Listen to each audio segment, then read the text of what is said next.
Hello dears, അപ്പോൾ ഇന്നത്തെ നമ്മുടെ ഒരു വീഡിയോ ഒരു അട ഉണ്ടാക്കുന്ന വീഡിയോ ആണ് കേട്ടോ. കുട്ടികൾക്കൊക്കെ നല്ല ഹെൽത്തി ആയിട്ടുള്ള നല്ല ന്യൂട്രിയൻ്റ് ആയിട്ടുള്ള ഒരു അടയാണ് കേട്ടോ. അപ്പോൾ എല്ലാവരും ഒന്ന് ട്രൈ ചെയ്ത് നോക്കുക, വീഡിയോ സ്കിപ്പ് ചെയ്യാതെ കാണാം കേട്ടോ. അപ്പോൾ നമുക്ക് ആവശ്യമായിട്ടുള്ള നമുക്ക് ഏത് അരിപ്പൊടി നമ്മുടെ കയ്യിൽ അവൈലബിൾ ആയിട്ടുള്ള ഏത് അരിപ്പൊടി വേണമെന്ന് എടുക്കാം. അപ്പോൾ നമുക്ക് ആവശ്യമുള്ള അരിപ്പൊടി എടുക്കുക. അതിലേക്ക് കുറച്ച് തിളച്ച വെള്ളം വേണം. അതിൽ ഒരു നുള്ളു ഉപ്പിട്ടിട്ട് നന്നായി തിളപ്പിച്ചെടുത്ത വെള്ളം, നമ്മളിവിടെ അളവ് എടുക്കുന്നില്ല. അപ്പോൾ നമ്മൾ കുറച്ചായിട്ട് വെള്ളം ചേർത്ത് കൊടുക്കുക. വെള്ളം കൂടി പോയാൽ നമുക്ക് നേരെ പരത്തിയെടുക്കാൻ പറ്റില്ല. അപ്പോൾ തിളച്ച വെള്ളമായതുകൊണ്ട് തന്നെ നമ്മളൊരു സ്പൂൺ വെച്ച് ആദ്യം ഇളക്കി കൊടുക്കുക. എന്നിട്ട് കുറച്ച് ചൂടാറിയ ശേഷം നമ്മൾ കൈ വെച്ചിട്ട് നന്നായിട്ട് കുഴച്ച് കൊടുക്കുക. അപ്പോൾ കുറച്ച് ഒഴിച്ച് കൊടുക്കുമ്പോൾ നമുക്ക് അതിൻ്റെ ഒരു പരുവം നമ്മുടെ കയ്യിൽ ഒട്ടി പിടിക്കാതെ വരുന്ന ഒരു അവസ്ഥ വരും. അതാണ് അതിൻ്റെ ഒരു നല്ല പരത്താൻ പറ്റിയ പരുവം എന്ന് പറഞ്ഞു കഴിഞ്ഞാൽ. പിന്നെ നമുക്ക് അതിലേക്ക് ആവശ്യമായിട്ടുള്ള മധുരത്തിന് ആവശ്യമായിട്ടുള്ള ശർക്കര ചേർത്ത് കൊടുക്കാം. കുറച്ച് വെള്ളം എടുത്തിട്ട് അതിൽ ശർക്കര അലിയിച്ചെടുക്കാം. പിന്നെ നമ്മളിവിടെ കുറച്ച് നേന്ത്രപ്പഴം ചേർക്കുന്നുണ്ട് കേട്ടോ. അപ്പോൾ മധുരം കൂടുതൽ പറ്റാത്തവർ ഒന്നുകിൽ ശർക്കര കുറയ്ക്കാം, അല്ലെങ്കിൽ പഴം കുറയ്ക്കാം. ശർക്കര നന്നായിട്ട് മെൽട്ടായിട്ട് കിട്ടണം. അങ്ങനെ മെൽട്ടായി വന്നു കഴിഞ്ഞാൽ നമുക്കത് നന്നായിട്ടൊന്ന് അരിച്ചെടുക്കാം. അരിച്ച ശേഷം നമുക്കൊരു പാൻ അടുപ്പത്ത് വെച്ചിട്ട് നമ്മൾ പാനിലേക്ക് ശർക്കര വെള്ളം ഒഴിച്ചു കൊടുക്കണം. കുറച്ചായിട്ടാണ് ഒഴിച്ചു കൊടുക്കുന്നത് കേട്ടോ ശർക്കര വെള്ളം. അതും അധികം ആവാതിരിക്കാൻ വേണ്ടിയിട്ട് നമുക്ക് ബാക്കി വരികയാണെങ്കിൽ എടുത്ത് ഫ്രിഡ്ജിലൊക്കെ വയ്ക്കാം. പക്ഷെ നമ്മളിവിടെ നോക്കിയിട്ട് ആവശ്യത്തിനുള്ള എടുക്കുന്നുള്ളൂ. അപ്പോൾ നമുക്ക് അതിലേക്ക് ആ ശർക്കര വെള്ളത്തിലേക്ക് നമുക്ക് തേങ്ങ ചിരകിയത് ചേർത്ത് കൊടുക്കാം. തേങ്ങ ചിരകിയതും പിന്നെ അതിലേക്ക് നമുക്ക് നേന്ത്രപ്പഴം ചെറുതായി കട്ട് ചെയ്തത്, അതേപോലെ അതിൽ കുറച്ച് അവിലും ചേർക്കാം. കുറച്ച് അവിൽ.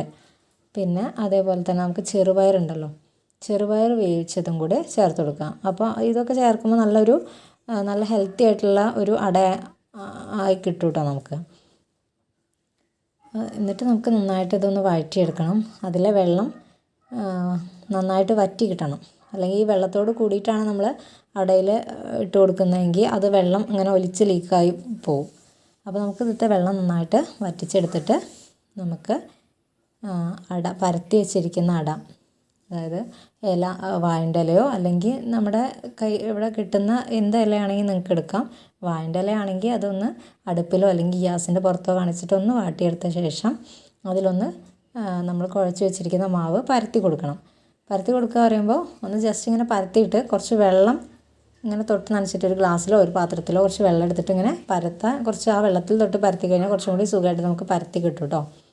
അപ്പോൾ ഇങ്ങനെ പരത്തിയ ശേഷം നമ്മൾ ഈ റെഡിയാക്കി വെച്ചിട്ടുള്ള ഈ മിക്സ് ഉണ്ടല്ലോ, ആ മിക്സ് നമുക്ക് ഈ പരത്തി വെച്ചിരിക്കുന്ന അടയുടെ മാവിലേക്ക് ചേർത്ത് കൊടുക്കാം. നിങ്ങളുടെ ആവശ്യത്തിനനുസരിച്ചിട്ട് അത് ചേർത്ത് കൊടുക്കാം. എന്നിട്ട് നമുക്ക് അത് അടച്ചിട്ട് ഒന്നുകിൽ പാനിൽ വെച്ചിട്ട് നമുക്കത് രണ്ട് സൈഡും അങ്ങനെ ആക്കിയെടുക്കാം.